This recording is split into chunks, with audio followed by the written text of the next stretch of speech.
আমি সদৌ অসম গৰিয়ামৰীয়া দিখি জাতি পৰিষদ ধুবুৰী জিলা সমিতিৰ তৰফৰ পৰা ৰাজ্যসভাৰ সাংসদ মাননীয় সুধাংশু ত্ৰিবেদীৰ ওপৰত আমি এখন এজাহাৰ দাখিল কৰিছোঁ।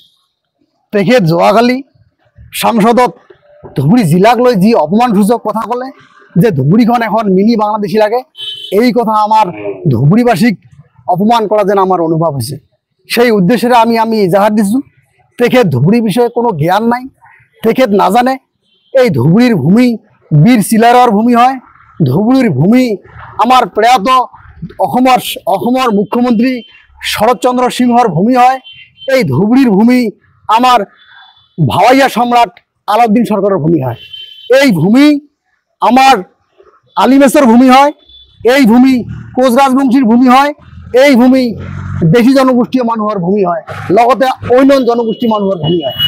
তেখেত কি উদ্দেশ্যেৰে কি সাহসেৰে এই কথা কৈছে, তেখেত ইয়াৰ উত্তৰ দিব লাগিব। তেখেতে স্পষ্টীকৰণ দিব লাগিব যে তেখেত ক'ত বাংলাদেশী দেখা পাইছে।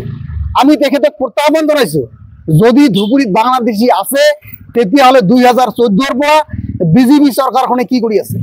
এনে মুখেৰে ফুলজাৰি মাৰিলে নহ'ব।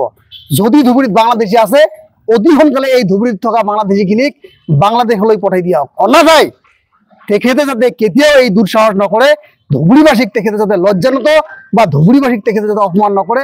যদি এনেকুৱা কাৰ্য কৰে তেতিয়াহ'লে কিন্তু আমি তেখেতৰ ওপৰত ধুবুৰীৰ ৰাইজ একত্ৰিত হৈ তেখেতৰ ওপৰত গণতান্ত্ৰিক আন্দোলন গড়ি তুলিবলৈ বাধ্য হম। লগতে আপোনালোকৰ জৰিয়তে মাননীয় মুখ্যমন্ত্ৰী মহোদয়ৰ দৃষ্টি আকৰ্ষণ কৰিছোঁ। লগতে আমি ভাৰতৰ সন্মানীয় সুনামধন্য প্ৰধানমন্ত্ৰী নৰেন্দ্ৰ মোদী ডাঙৰীয়াৰ দৃষ্টি আকৰ্ষণ কৰিছোঁ যে সুধাংশু ত্ৰিবেদীয়ে ক'ত সাহস পালে যে ধুবুৰীবাসীক তেখেতে কিয় অপমান কৰিলে, যে ধুবুৰীখন মিনি বাংলাদেশী লাগে। ইয়াৰ উত্তৰ তেখেতে অতি সোনকালে দিব লাগে আৰু মাননীয় মুখ্যমন্ত্ৰী আৰু মাননীয় প্ৰধানমন্ত্ৰী মহোদয়ে ইয়াৰ ওপৰত দৃষ্টি ৰাখিব লাগে বা লক্ষ্য ৰাখিব লাগে।